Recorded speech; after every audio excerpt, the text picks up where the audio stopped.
Fahrzeug liegt im Abendwind. An Bord ist auch ein Mann. Please be seated.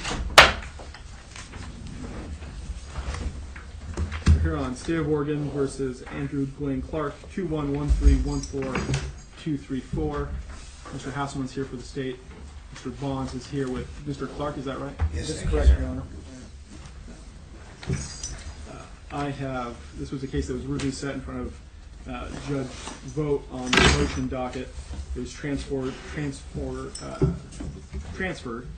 to me yesterday, and so I stayed last night and read through the file and read Mr. Pre-Demurrer, and then I've received the state's response this morning, and I had the opportunity to read that while we were waiting for Ms. Baker and look at some of the case law that was cited in that.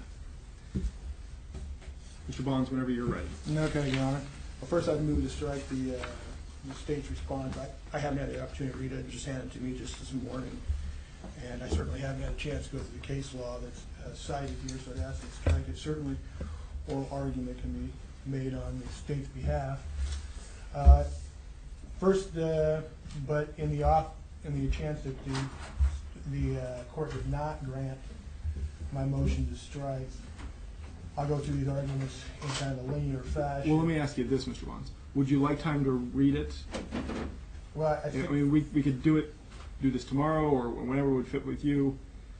I think I need at least a day to read this, Your Honor. All right. I certainly don't have any. That's fine with me. I acknowledge that I served it on counsel this morning. The timing of the defendant's filing of the demurrer and the court setting of it unfortunately coincided with a period of time I've been out of the office, right. And so I'm just getting back to the office, and this weekend picked up a new homicide case which has been occupying my time, so right. This was my first opportunity really to respond. Right, and I was aware of the situation that led you out of the office, and so I wasn't going to strike the response. But I think if Mr. Bonds wants some time to respond, then we can do that. That's fine with the state. All right, so do I have time tomorrow? Okay. Would tomorrow be okay? Do you need more time than that? Tomorrow would be adequate, Your Honor. Depends on how long oral argument would take. I know I have a grand jury obligation at 10 o'clock off-site on another matter, but if we think we could argue... I think you said half an hour in your motion. Do you think that would still fit? I think that's adequate. Again, I haven't had a chance to respond to see what's in here, so I don't know what additional time that's going to take, but... with that estimate, that 8:30 should work tomorrow. All right, and we can... The review hearing will either take 2 seconds or we can take it after this. So. Okay, perfect. All right. Okay. Thank you, Your Honor. Thank you.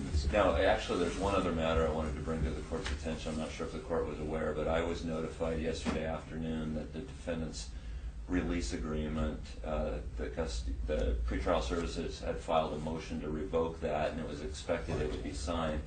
This morning, I learned that there is a confirmed warrant out for Mr. Clark's arrest, and as such, I just wanted to notify the court that I think transport's been made aware of that, and that he should be taken in custody on a warrant. All right. Will you check on that? Can I get my car out of the parking lot? Let's give us 1 second. What, sir? So just 1 second, Mr. Clark. Okay, so it's there. All right. Relax, Mr. Clark. And does it have the reason for it?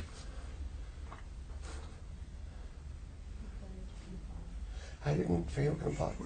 Yeah, you talked to Mr. Bonds about I it. understood it had to do with urinalysis results. Okay. All right. So, Mr. Bonds, why don't you talk to your client, see what he needs. I'm going to take him into custody today to clear that warrant, but see if there's anything that we can do to figure this out. Not the situation, but the logistics of him not knowing about it until this morning. Right. Let me just take my car home and I'll be right down there. Hold on. All right. Thank you, Mr. Hassman. Tomorrow at 8:30. All right, thank you. I'll keep you here in the court once it does happen, so I can take any personal information you want to give. Can I make your phone call? Yeah, you can step. Can you step outside the bank? Actually, So, Mr. Bonds, would you just stand with him? So, Mr. Clark, Let me grab my stuff off. just the worst thing you could do is split in this I'm situation. not. I would never. I bet, No. sir. I've owned my home for years. So I have you don't want to tell me too much about it. Anybody. But what I'm going to let you do is step out, make some phone I've been in calls. jail already for 6 days over a bunch of faxes. All right. This is so long. So I'm going to let you step out, make a phone call, make some arrangements, and I'm going to ask you to come back, and then we'll get the warrant cleared for you. All right. I think we'll